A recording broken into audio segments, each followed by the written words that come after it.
Hello friends, आज हम लोग करिकुलम डिज़ाइन पढ़ेंगे जो कि बीएड के सिलेबस में दिया हुआ है। ये बीएड के मेथड पेपर के सिलेबस में है और ये एजुकेशन में भी इससे प्रश्न आते हैं। तो इसे मैंने हिंदी और इंग्लिश मीडियम में दोनों में दिया है, तो मैं उसे दोनों में समझाऊंगी। तो सबसे पहले हमें समझना है कि what is the difference between syllabus and curriculum. Syllabus भी हम जानते हैं और करिकुलम दोनों का प्रयोग करते हैं।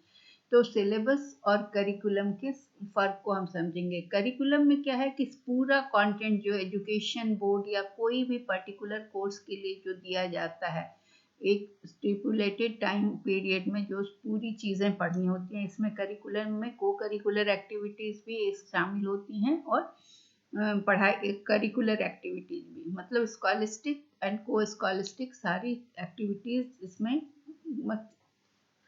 को करिकुलर रिलेटेड टू से ये सारी एक्टिविटीज इसमें शामिल किया जाता है। और सिलेबस में क्या है कि जो डिफरेंट सब्जेक्ट के डिफरेंट टॉपिक्स जो कि या यूनिट्स जो कि कवर किए जाएंगे किसी विषय में, जो पढ़ाए जाएंगे किसी डिसिप्लिन के अंदर पर्टिकुलर कोर्स में, जो जो टॉपिक पढ़ाना है वो सिलेबस में मेंशन होता है। करिकुलर प्रेस्क्रिप्टिव होता है नेचर में, इसका स्ट्रक्चर है कि स्पेसिफाइड मैनर में इसको फॉलो करना होता है। और सिलेबस क्या होता है, डिस्क्रिप्टिव होता है और फ्लेक्सिबल होता है। ये टीचर टू टीचर डिफर करता है। टीचर सिलेबस को अपने हिसाब से उसको पढ़ाते हैं, आगे पीछे कर सकते हैं। और ये नॉन प्रेस्क्रिप्टिव, इसका कोई प्रेस्क्राइब तरीका नहीं होता है कि उसी में कवर करना है। मतलब कहने का है कि कोई यूनिट पहले भी पढ़ाया जा सकता है, कोई टॉपिक बाद में भी पढ़ाया जा सकता है। और करिकुलम क्या है, मेटिकुलसली डिज़ाइन होता है। स्कूल या कॉलेज एडमिनिस्ट्रेशन जो भी सिलेबस को टीचर्स क्रिएट करते हैं या educational board created by teachers by the educational board के द्वारा। करिकुलम सेम रहता है हर टीचर के लिए और सिलेबस टीचर के लिए डिफर कर सकता है। और ये डिस्टिंक्टिव मैनर में टीचर के अपने टीचिंग स्टाइल के हिसाब से कवर होता है। मतलब कहने का है कि सिलेबस में कोई यूनिट पहले पढ़ाया जा सकता है, कोई बाद में, ये टीचर के ऊपर डिपेंड करता है। और करिकुलम जो है हर टीचर के लिए सेम होता है और सिलेबस डिफर करता है। मतलब क्या है कि जो पाठ्यचर्या हुआ, करिकुलम का मतलब हुआ पाठ्यचर्या और सिलेबस को हम हिंदी में कहते हैं पाठ्यक्रम। तो पाठ्यक्रम और पाठ्यचर्या, पाठ्यक्रम एक निर्धारित समय अवधि में विशेष पाठ्यक्रम के लिए शिक्षा बोर्ड के द्वारा प्रदान की गई सामग्री होती है, जिसमें पाठ्यक्रम में विशेष विषयों और इकाइयों का सारांश बताता है। और पाठ्यचर्या की प्रकृति क्या होती है, निर्देशात्मक होती है। और पाठ्यक्रम लचीला होता है और इसे गैर निर्देशात्मक प्रेस्क्रिप्शन के हिसाब से नहीं बल्कि अपने टीचर की सुविधा के अनुसार से पढ़ाया जाता है।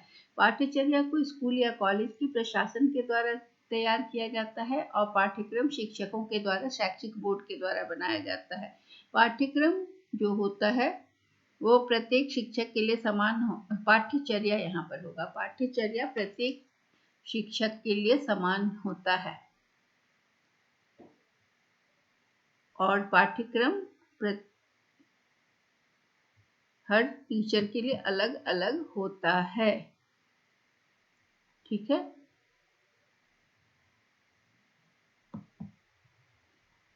तो इसे हम यहाँ पर, ये पाठ्यचर्या है।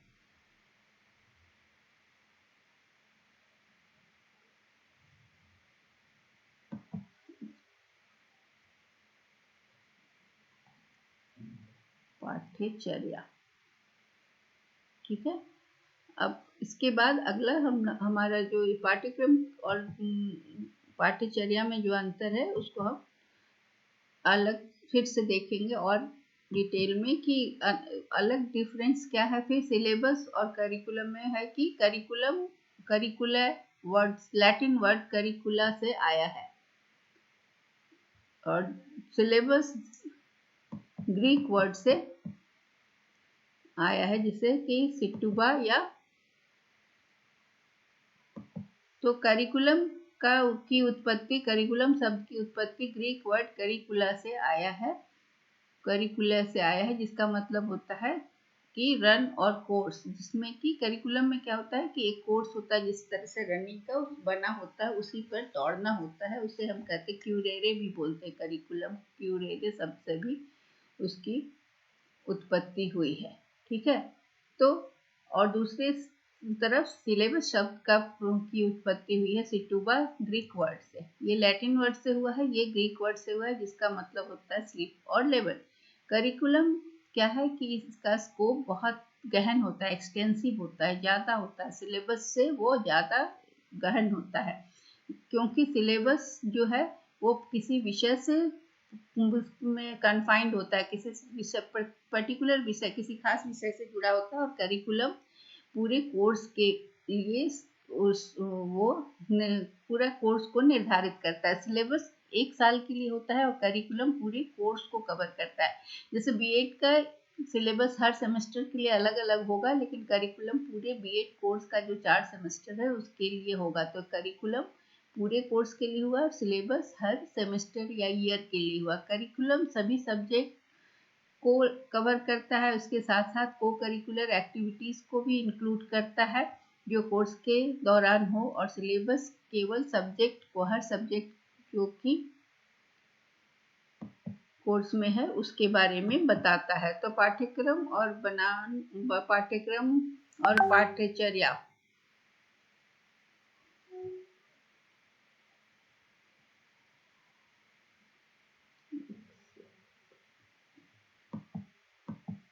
पाठ्यक्रम और पाठ्यचर्या यहाँ पर थोड़ा सा के बीच अंतर का महत्वपूर्ण बिंदु है कि पाठ्यक्रम शब्द की उत्पत्ति लैटिन शब्द क्यूरेरे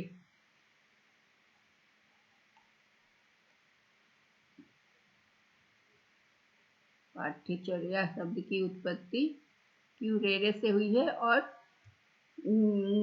पाठ्यक्रम शब्द का ग्रीक शब्द सिटुबा से, जिसका अर्थ होता है शीर्षक, पर्ची या लेबल। पाठ्यक्रम पाठ्यचर्या में एक गूगल ट्रांसलेट ने गलती कर दिया है, पाठ्यचर्या को पाठ्यक्रम पाठ्यचर्या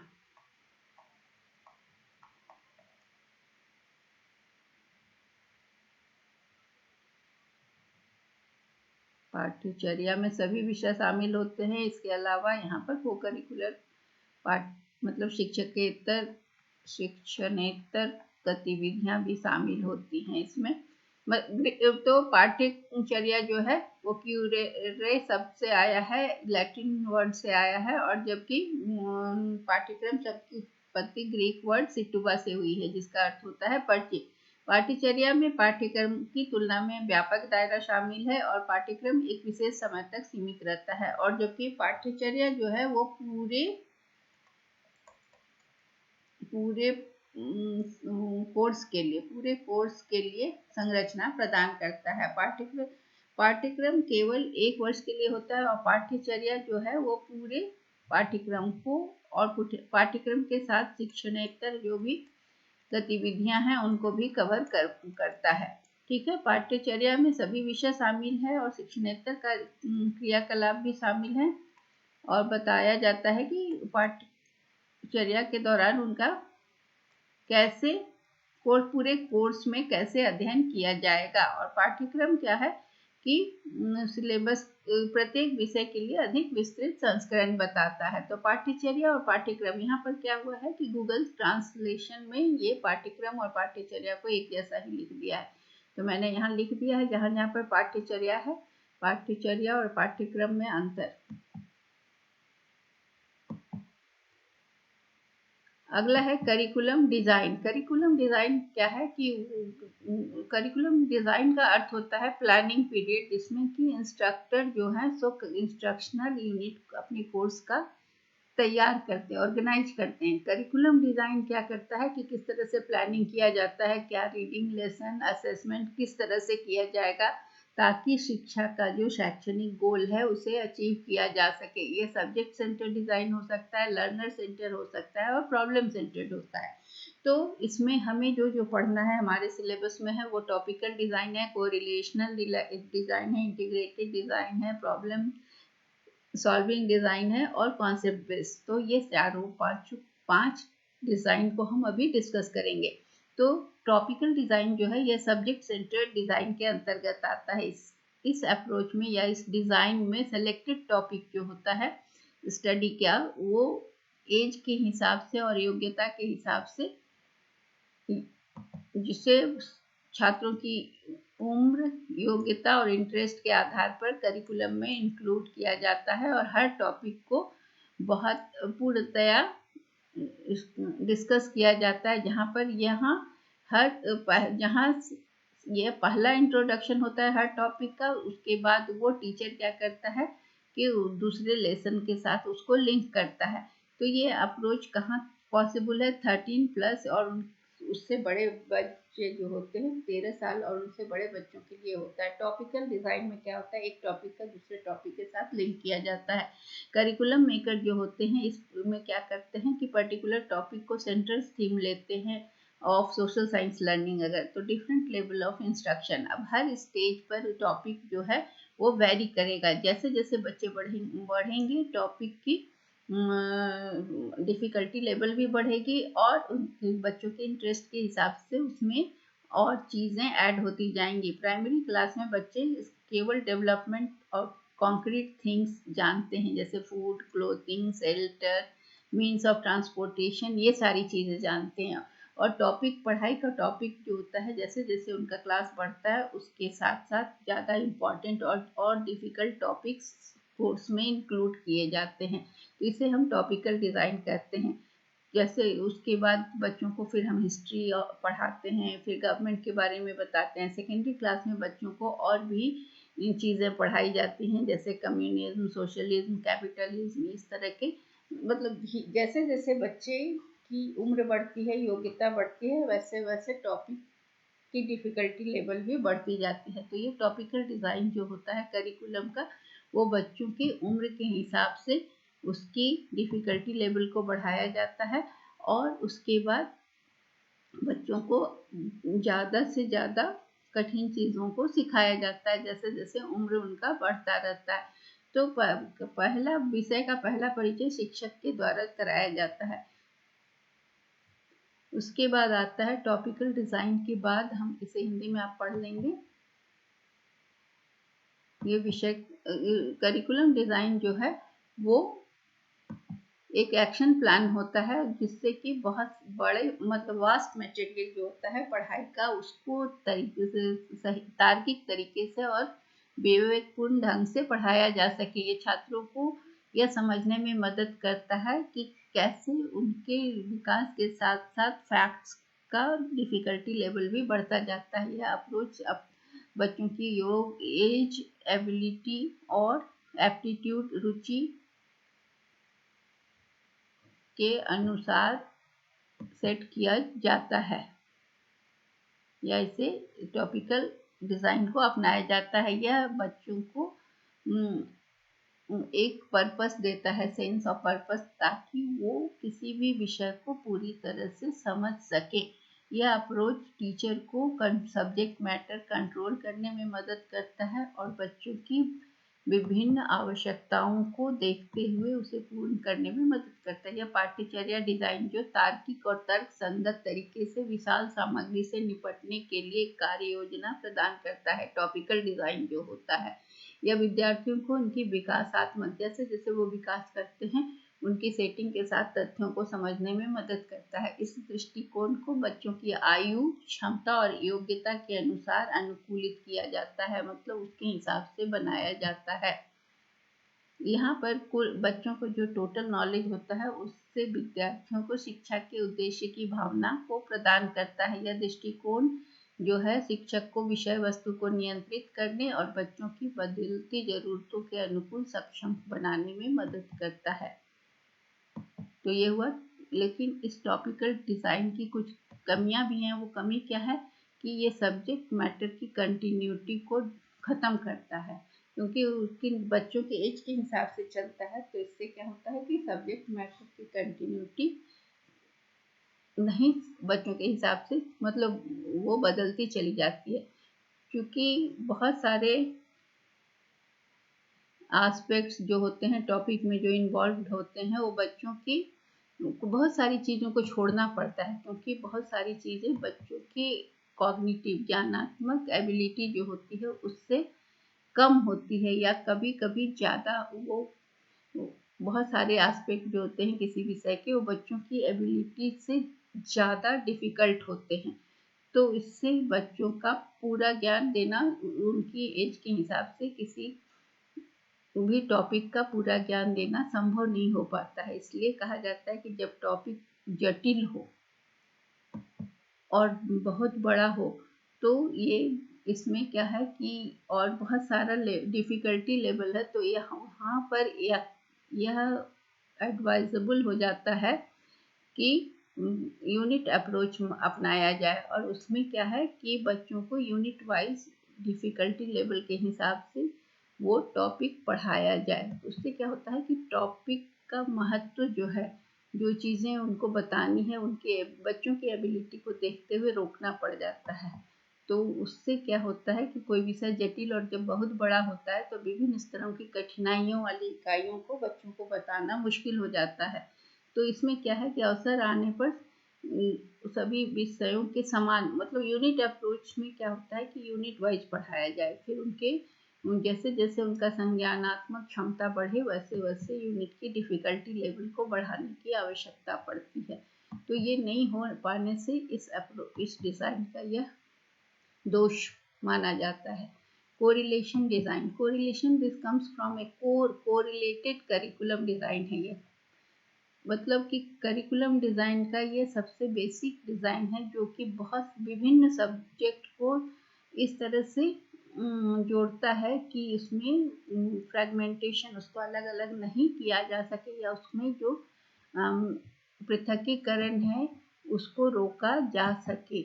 मतलब अलग अलग विषयों को डिज़ाइन को ये क्या करता है, सहसंबंध पाठ्यक्रम डिजाइन से आता है, जो कि विखंडन को कम करता है, और सब विषय एक दूसरे से जुड़े हुए हैं, पर उनके हर विषय की अपनी पहचान को वो मेंटेन करता है। हर सब्जेक्ट तो हर कोई भी सब्जेक्ट इंडिपेंडेंट नहीं होता है, हम जानते हैं कि हर विषय एक दूसरे से कोरिलेटेड होता है। जैसे आप हिस्ट्री पढ़ेंगे, तो हिस्ट्री पढ़ने के लिए आपको हिस्ट्री में दूसरे देशों के साथ संबंध कैसा होता है, ये जानने के लिए आपको पॉलिटिकल साइंस का भी ज्ञान होना चाहिए।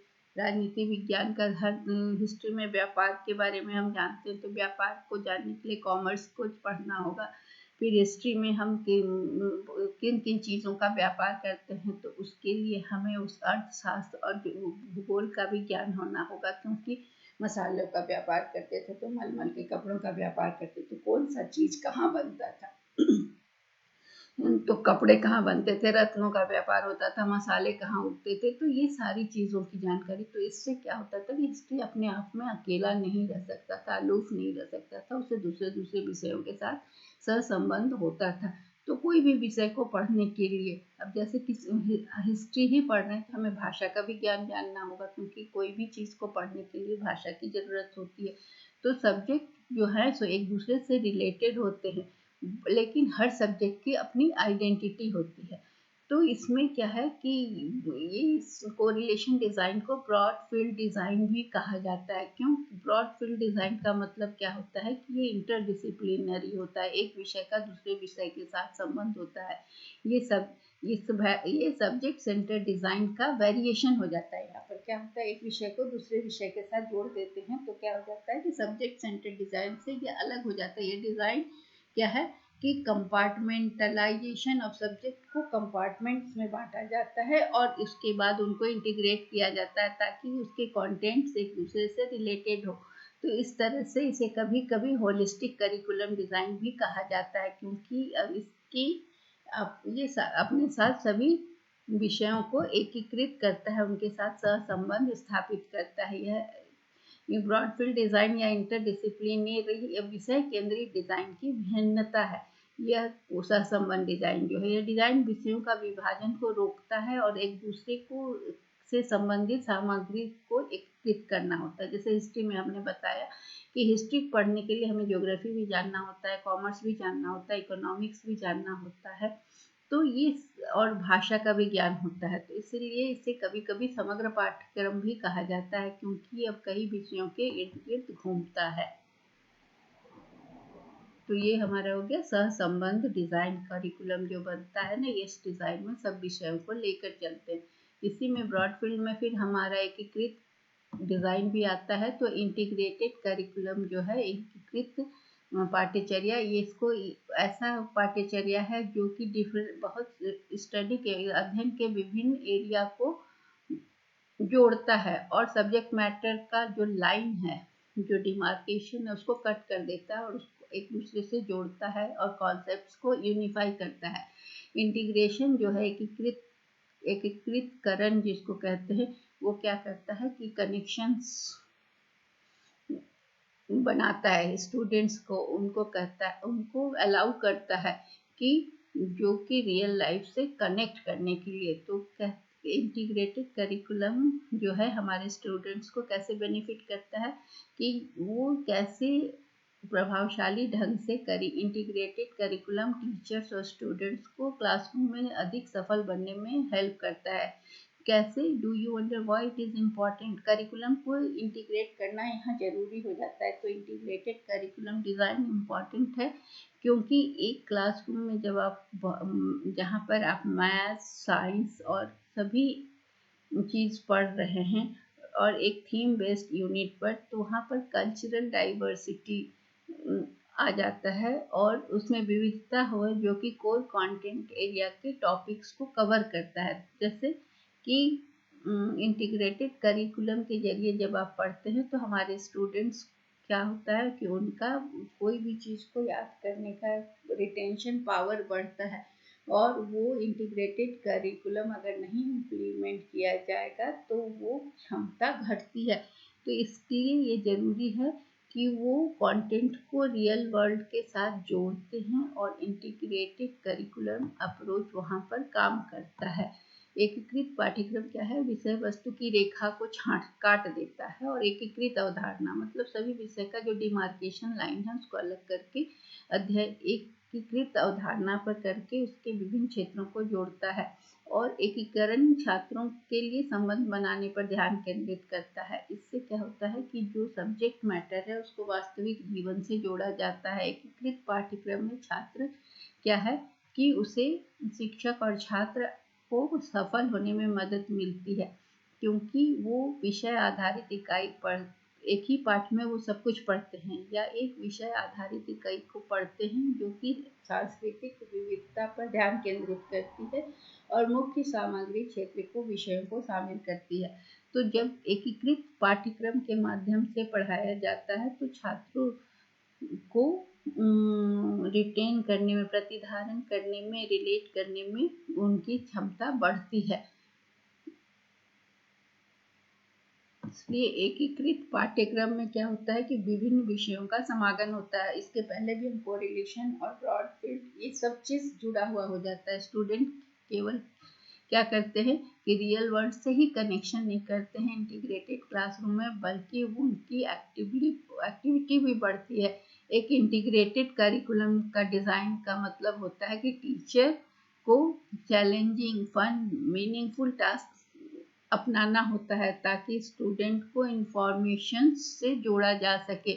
एक सोलर सिस्टम बनाने में उनको क्या क्या चीज़ चाहिए? तो ओरल लैंग्वेज डेवलपमेंट, फिर practice, reading comprehension skills, mathematics. मान लीजिए सोलर सिस्टम तो ज्योग्राफी का चीज़ है, लेकिन उसको बनाने के लिए उनको डिस्टेंस को देखना होगा, सोलर सिस्टम के मैथमेटिक्स, फिर उनका स्किल्स कॉम्प्रिहेंशन।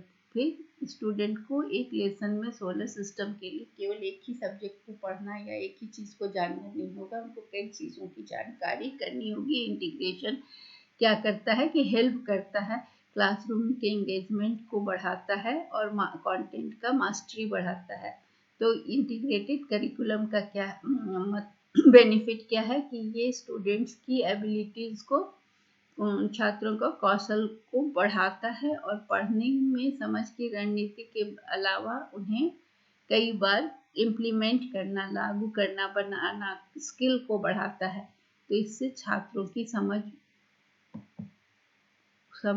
को के लेवल को बढ़ाया जाता है और छात्रों की इसको opportunity to see and implement करने का, कोई भी चीज़ को देखना और उसको फिर लागू करने की क्षमता बढ़ती है। और जब इससे क्या होता है कि जब स्किल को रिपीट करते हैं वो, तो उनका अंडरस्टैंडिंग का लेवल बढ़ता है और इंफॉर्मेशन को रिटेन करना या सूचनाओं को ग्रहण करना और एकत्र करना और उसको याद रखने में मदद मिलती है। तो एकीकृत करिकुलम जो होता है पाठ्यचर्या, उसमें क्या होता है कि बच्चों को बहुत चीज़ सीखने का मदद मिलती है। जैसे हम इसे एक उदाहरण से समझते हैं कि अगर इंटीग्रेशन मल्टीडिसिप्लिनरी अप्रोच या इंटरडिसिप्लिनरी अप्रोच से किया जाए, तो मल्टीडिसिप्लिनरी में अप्रोच में क्या होता है कि इस अप्रोच में टीचर क्या करता है कि किसी एक थीम को लेकर चलता है। टीचर इसमें क्या करता है कि करण के बहुविषयक दृष्टिकोण या अंतर विषय, बहुविषयक मतलब बहुत सारे सब्जेक्ट को लेकर चलता है या एक विषय का दूसरे विषय के साथ संबंध। तो बहुविषयक दृष्टिकोण जो है वो विषयों पर केंद्रित होता है। इस दृष्टिकोण का उपयोग करने से शिक्षक क्या करते हैं कि एक विषय के आसपास के विषयों से मानक स्टैंडर्ड को व्यवस्थित करते हैं। और अंतर विषय दृष्टिकोण जो होता है वो सभी विषयों में सामान्य शिक्षा के आसपास के पाठ्यक्रम का आयोजन करते हैं। तो इंटरडिसिप्लिनरी कौशल जो होता है या कॉन्सेप्ट जो होता है, उसमें क्या होता है कि जो सामान्य शिक्षा को एक साथ जोड़ते हैं। और बहुविषयक एकीकृत पाठ्यक्रम बनाने के लिए सामाजिक अध्ययन पर केंद्रित एक विषय को जैसे कहना है कि समाज अध्ययन सोशल साइंस पर एक थीम पर सोशल साइंस के थीम पर कुछ कॉन्सेप्ट को या कुछ विषय को, कुछ टॉपिक को डेवलप करना है, तो उसमें टीचर क्या करेंगे कि मल्टीडिसिप्लिनरी इंटीग्रेशन में बहुत सारे विषयों को एक साथ लेकर एक सेंट्रल थीम ले लिया उन्होंने सोशल साइंस पर। अब उसमें हिस्ट्री, ज्योग्राफी, इकोनॉमिक्स और पॉलिटिकल साइंस सबको जोड़कर, सब विषय से जोड़कर कुछ नया क्रिएट करते हैं। तो कोई भी विषय जब हम पढ़ते हैं तो उसमें मान लीजिए सोशल साइंस का कोई टॉपिक को लेकर हम पढ़ रहे हैं, तो उसमें हिस्ट्री के भी जानकारी चाहिए, ज्योग्राफी का भी, और इकोनॉमिक्स का, government in that thematic based unit. तो you may also achieve this by creating mathematics thematic unit that teaches relationship between fractions, percents, decimals and ratio।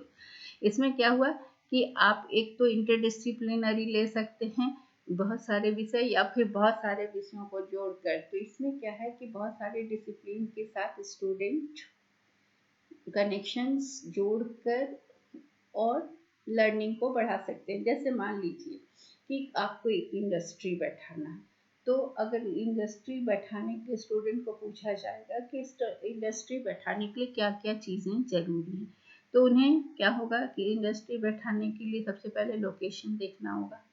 तो लोकेशन ज्योग्राफी से आ गया। इकोनॉमिक्स देखना होगा कि वहाँ पर ट्रांसपोर्ट, वहाँ क्या क्या कच्चा माल मिल रहा है कि नहीं, वहाँ इंडस्ट्री बैठाने पर पानी की सुविधा है कि नहीं, बिजली की सुविधा है कि नहीं। फिर गवर्नमेंट का, पॉलिटिकल साइंस का भी, कि वो जगह जहाँ पर हम इंडस्ट्री बैठा रहे हैं वहाँ की सरकार हमें मदद करेगी कि नहीं। तो जिस तरह से हमने देखा था कि टाटा की फैक्ट्री को बंगाल में इस्टेब्लिश करने से रोक दिया गया, तो उससे क्या हुआ कि वहाँ पर इंडस्ट्री बैठ नहीं पाई। तो जहाँ चाहे इंडस्ट्री नहीं बैठ सकती है। तो इसके पीछे क्या क्या रीजन होता है, तो इसमें क्या होता है कि बहुत सारे विषयों की मदद लेनी पड़ती है किसी चीज़ को इस्टेब्लिश करने के लिए। तो हिस्ट्री भी देखना है। हिस्ट्री देखना है इस मतलब से कि इतिहास में हमें देखना है कि कौन सी घटना से हमें कब नुकसान हुआ। तो ये चीज़ हमें इतिहास जानने से हमें सीख मिलती है ताकि हम उस घटना को दोहराएं नहीं। तो इंडस्ट्री को बैठाने में फिर सरकार की नीति को भी देखना है। तो कोई भी काम करने के लिए हमें बहुत सारे विषयों की जानकारी, कच्चा माल के लिए फिर हमें ज्योग्राफी जानना होगा कि कच्चा माल, अगर मान लीजिए कि हम शुगर की फैक्ट्री को बैठाना है और हम उसे केरल में बिठा देते हैं और शुगर का उत्पादन यूपी में होता है, तो हमें वहाँ पर पहुँचाने से नुकसान होगा। तो ये भी हमें सोचना है। क्यों नुकसान होगा कि जब तक शुगर को हम यूपी से केरल पहुँचाएंगे तो उसका जो जूस है वो सूख जाएगा। तो हमें उतना आउटपुट नहीं मिलेगा। तो कोई भी चीज़, कोई भी मल्टी डिसिप्लिनरी इंटीग्रेटेड करिकुलम से क्या होता है कि कोई भी चीज़ में हम हर विषय की जानकारी रखते हैं, और कोई भी सेंट्रल थीम या कोई भी काम करने के लिए मुझे हर विषय की जानकारी से मदद मिलती है।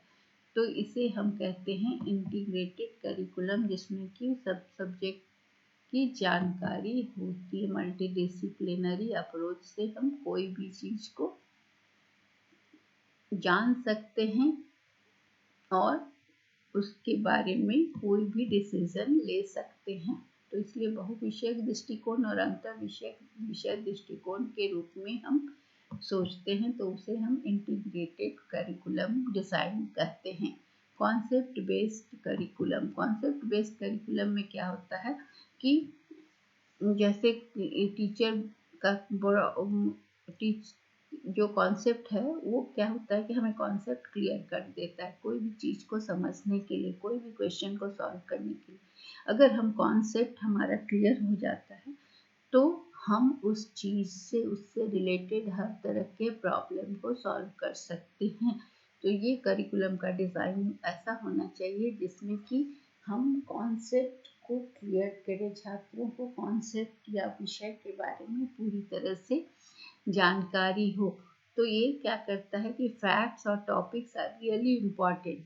फैक्ट्स और टॉपिक्स इम्पॉर्टेंट है, बट लर्निंग जो है इससे ऊपर होता है, जिससे कि हम उस डिज़ाइन में कहते हैं कि हमें केवल फैक्ट्स को याद कर लेने से ही नॉलेज नहीं होता जब तक हमारा कॉन्सेप्ट क्लियर नहीं होगा। ये कहता है कि एक लेवल का लर्निंग जो है वो दूसरे लेवल की लर्निंग में हेल्प करता है। तो नॉलेज जो होता है वो ट्रांसफ़र होता है एक सब्जेक्ट का।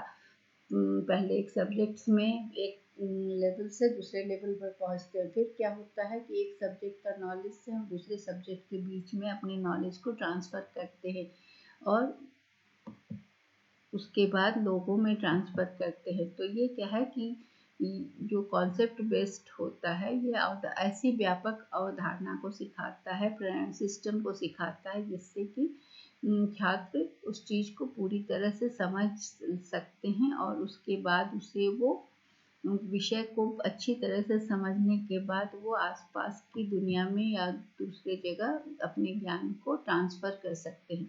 तो कॉन्सेप्ट बेस्ड करिकुलम जो होता है उसमें 5 एलिमेंट्स होते हैं। वो एक पिरामिड की तरह फैक्ट से थ्योरी को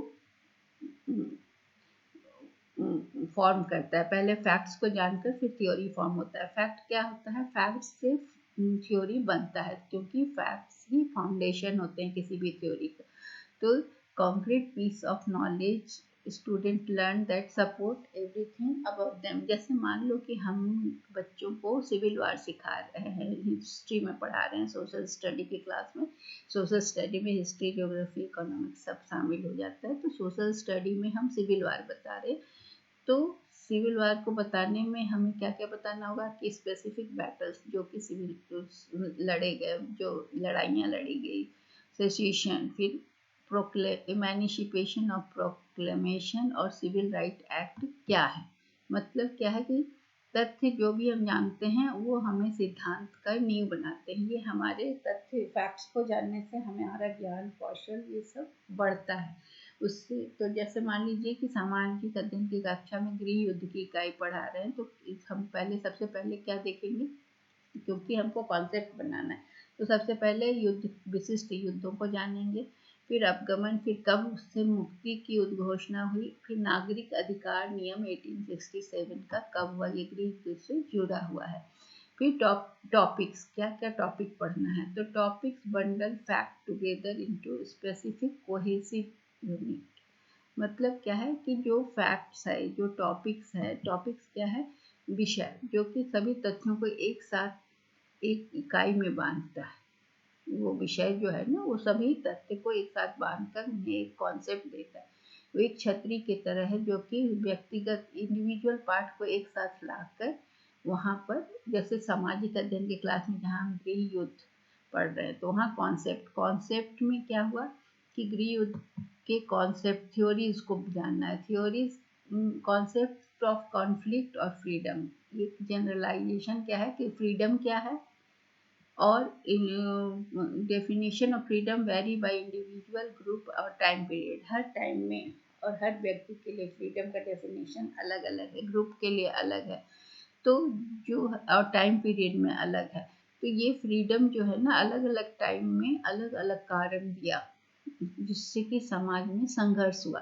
तो ये हमें जानना होगा, कॉन्सेप्ट जानना होगा कि कॉन्फ्लिक्ट और फ्रीडम क्या है। तो फ्रीडम का चूंकि व्यक्ति के लिए अलग है, ग्रुप के लिए अलग है, हर टाइम पीरियड में अलग है, तो इसको जानने से ये हमारा क्या हो गया कि कॉन्सेप्ट बनेगा कॉन्फ्लिक्ट का और फ्रीडम का। तो थियोरी, उसके बाद फिर सिद्धांत बनेंगे। सिद्धांत क्या है कि सिद्धांत हम ये बताते हैं कि जिसके आधार पर हम अपने चारों ओर की दुनिया को बताते हैं। मतलब फैक्ट्स पहले हमने जाना, उसके बाद उसको अंडरस्टैंडिंग करके फैक्ट्स को हमने कॉन्सेप्ट के रूप में फिर समझा और उसको जनरलाइज किया। मतलब कॉन्सेप्ट बनने के बाद उसको लागू किया कि फ्रीडम जो व्यक्ति के लिए है, जो ग्रुप के लिए है, जो टाइम पीरियड। तो ये थ्योरी का रूप धारण कर लिया। और थ्योरी हमें क्या हुआ कि हमारे एक्सपीरियंस को बढ़ाया और नए समय में जो भी प्रॉब्लम आया उसको सॉल्व करने के लिए हमें ज्ञान दिया। तो जब हमने समझ लिया कि फ्रीडम का डेफिनेशन क्या है और किस तरह से फ्रीडम का डेफिनेशन टेंशन या संघर्ष को जन्म दिया, तो अब स्टूडेंट क्या है कि कॉन्फ्लिक्ट्स को वो अच्छे तरह से अब समझ पाएंगे कि उससे मिडिल ईस्ट में कैसे वॉर हुआ, या फिर वो ये अंतर स्पष्ट कर पाएंगे कि कॉन्फ्लिक्ट जो मिडिल ईस्ट में हुआ या उनकी जो लड़ाई अपने पेरेंट्स के साथ हो रही है, दोनों में क्या अंतर है। ये कॉन्सेप्ट उनका क्लियर हो गया कि जो युद्ध हो रहा है फ्रीडम के लिए जो मिडिल ईस्ट में, और उनका जो मतलब इस समझने के बाद कि स्वतंत्रता की परिभाषा, स्वतंत्रता चाहिए और ये तनाव को कैसे बढ़ा सकती है। तो ये अब उनको समझ में आने से अब ये इस चीज़ को समझ सकते हैं छात्र आसानी से कि जो पहले युद्ध में जो मध्य पूर्व में जो मिडिल ईस्ट में जो वार हुआ, उसका वो वार और जो माता पिता के साथ उनका झगड़ा हो रहा है, उन दोनों में क्या अंतर है, इसको वो अच्छे से समझ सकेंगे क्योंकि उनका कॉन्सेप्ट क्लियर हो गया। मतलब क्या है कि सामान्यीकरण और सिद्धांत का मतलब है कि सामान्यीकरण जो हमें है कि संघर्ष और स्वतंत्रता के कॉन्सेप्ट को समझने के लिए एक सामान्यीकरण हुआ कि स्वतंत्रता की परिभाषा हर व्यक्ति के लिए, समूह के लिए और टाइम के लिए अलग अलग होती है, और जो समाज में तनाव और संघर्ष को बढ़ावा देती है। अब इससे ये सिद्धांत बन गया कि दुनिया को, आसपास की दुनिया को समझने के लिए तरीका। अब इससे क्या हुआ कि हम सामान्यीकरण कर लिए, जनरलाइज कर दिए कि स्वतंत्रता की भावना व्यक्ति के लिए स्वतंत्रता क्या है, समूह के लिए क्या है और समय अवधि के लिए क्या है। अब इसको समझने के बाद वो क्या होगा कि अब नया कॉन्सेप्ट को समझने में और बनाने में मदद कर रहा है। अब छात्रों को ये समझने में मदद आ रहा है कि मिडिल ईस्ट में जो वार हुआ, भारत में जो स्वतंत्रता का वार हुआ, वो और उनका आपस में जो झगड़ा हो रहा है या पेरेंट्स के साथ, उसमें क्या अंतर है, उसको वो अच्छे से समझ पा रहे हैं। तो ये कॉन्सेप्ट क्लियर हुआ, और कॉन्सेप्ट क्लियर होने से वो किसी भी चीज़ को गहराई से समझ पाएंगे। इसीलिए कहा जाता है कि सबसे पहले आप कॉन्सेप्ट क्लियर करिए। आप इतने सारे सिद्धांतों को पढ़ते हैं और उससे क्वेश्चंस आते हैं। सपोज सीटेट में ही आपका क्वेश्चन आ रहा है तो कोलबर्ग से आ रहा है या वाइगोत्स्की के सिद्धांत, तो सिद्धांत को जब आप अच्छे से समझ जाएंगे तो उससे जुड़ी हुई हर क्वेश्चन का आंसर आप कर पाएंगे ना। तो इसलिए करिकुलम में, कॉन्सेप्ट बेस्ड करिकुलम में यही होता है कि सबसे पहले आपके कॉन्सेप्ट को क्लियर किया जाता है, समझाया जाता है, और कॉन्सेप्ट समझ जाने के बाद उससे जुड़े प्रश्नों को आप आसानी से उत्तर दे पाते हैं। प्रॉब्लम सेंटर्ड करिकुलम डिज़ाइन में क्या है, जैसे लर्नर सेंटर्ड करिकुलम डिज़ाइन होता है जिसमें छात्र से जुड़े हुए जो भी समस्याएं होती है, या छात्र को केंद्रित रखकर जो करिकुलम बनाया जाता है जिसमें उसकी एबिलिटी, योग्यता और उसके एज के हिसाब से करिकुलम में सब्जेक्ट मैटर की डिफिकल्टी लेवल को तय किया जाता है। उसी तरह प्रॉब्लम सेंटर्ड करिकुलम डिज़ाइन भी स्टूडेंट सेंटर्ड करिकुलम डिज़ाइन का एक हिस्सा है। प्रॉब्लम सेंटर्ड करिकुलम डिज़ाइन क्या करता है कि ये इस पर फोकस करता है कि छात्रों को सिखाने के समय किसी समस्या को किस तरह से देखा जाए और उसका सॉल्यूशन किस तरह से किया जाए। तो इसमें क्या होता है कि प्रॉब्लम सेंटर्ड करिकुलम डिज़ाइन में छात्रों को रियल लाइफ की समस्याओं का एक्सपोजर दिया जाता है, उनको एक्सपोज किया जाता है रियल लाइफ इश्यूज में, और उनके स्किल को डेवलप किया जाता है कि किस तरह से उस समस्या को वो रियल लाइफ में जब वो उस तरह की समस्या को देखें तो उसको कैसे सॉल्व करेंगे। तो प्रॉब्लम सेंटर्ड करिकुलम डिज़ाइन जो होता है वो करिकुलम के महत्व को बढ़ाता है और छात्रों को क्रिएटिव बनाता है। क्रिएटिव बनाने का मतलब कुछ ऐसे सिचुएशन में छात्रों को लाकर खड़ा कर दिया जाता है जिसका, या कुछ प्रॉब्लम में जिसका वो सॉल्यूशन खुद ढूंढ कर निकालते हैं, खुद से हैंडल करते हैं। तो इससे उनकी क्रिएटिविटी और इनोवेशन बढ़ता है, नवाचार, कुछ नया सोच आता है, कुछ नए तरीके से वो उसको सॉल्व करते हैं। तो इससे उनकी लर्निंग बढ़ती है। लेकिन इस करिकुलर डिज़ाइन का ड्रॉबैक क्या है कि ये लर्निंग स्टाइल को हमेशा छात्रों के द्वारा खोजे गए सॉल्यूशन को हमेशा महत्व नहीं देता है, तो इसलिए इसको ये हमेशा उनको कंसिडरेशन नहीं देता है। तो इसमें ये शिक्षार्थी केंद्रित पाठ्यक्रम डिज़ाइन होता है, समस्या केंद्रित। इसमें छात्रों को इस तरह से सिखाया जाता है कि किसी समस्या को कैसे देखना है, उसको कैसे समाधान निकालना है। तो छात्रों को वास्तविक जीवन के मुद्दों से अवगत कराया जाता है और उन्हें वास्तविक जीवन में हस्तांतरणीय कौशल का मतलब कौशल विकसित करने के लिए, क्रिएटिविटी, कुछ नया करने के लिए इसमें छात्रों को रचनात्मकता को बढ़ाने के लिए और नवाचार करने की अनुमति देता है, क्योंकि वो सीख रहे होते हैं। लेकिन ये हमेशा इसमें सीखने की शैलियों का ध्यान नहीं दिया जाता है। तो समस्या केंद्रित में क्या होता है कि छात्रों के सामने समस्या दी जाती है और थ्रो किया जाता है और बच्चों से उसके समाधान को ढूंढने के लिए कहा जाता है। तो कभी कभी बिल्कुल नए तरह का सॉल्यूशन भी आ जाता है। इसमें ब्रेन स्टॉर्मिंग टाइप की चीज़ें होती है, मतलब कि प्रॉब्लम थ्रो कर दिया जाए। जैसे क्लासरूम में समस्या केंद्रित पाठ्यचर्या डिज़ाइन में क्या है कि मैथ्स का या किसी भी समस्या, टीचर आया क्लास में मैथ्स का प्रॉब्लम को थ्रो कर दी। अब क्लास में 70 के बच्चे हैं तो कोई बच्चा उसको नए तरीके से भी सॉल्व कर देता है, तो ये हुआ प्रॉब्लम सॉल्व करने का नया तरीका आ जाता है। तो इसे हम समस्या केंद्रित पाठ्यचर्या डिज़ाइन करते हैं। तो इस तरह से हमने सब पाठ्यचर्या डिज़ाइन को देखा। ये पाठ्यचर्या को डिज़ाइन इस तरह से किया जाता है कि छात्र कभी उसमें एकीकृत करने में, सभी विषयों के साथ एकीकृत, मल्टीडिसिप्लिनरी, बहुविषयक और अंतर विषयक, मतलब अंतर विषय का भी केंद्रीकरण किया। दूसरा कोरिलेशनल, मतलब सहसंबंध एक विषय का दूसरे विषय के साथ। टॉपिकल, मतलब टॉपिक वाइज बच्चों की एबिलिटी के अनुसार टॉपिक का डिफ़िकल्टी लेवल को बढ़ाना। प्रॉब्लम सेंटर्ड हो गया। फिर हमें क्या करना था, एकीकृत भी हमने देख लिया, और कॉन्सेप्ट बेस्ड, तो कॉन्सेप्ट पर आधारित। तो बच्चे अगर कॉन्सेप्ट को समझ लेते, जैसे फ्रीडम का कॉन्सेप्ट को उन्होंने समझा, तो उन्होंने फ्रीडम के कॉन्सेप्ट को समझ लेने के बाद उन्हें ये हो गया कि व्यक्ति की स्वतंत्रता, फ्रीडम क्या है, समूह का क्या है और समुदाय का क्या है।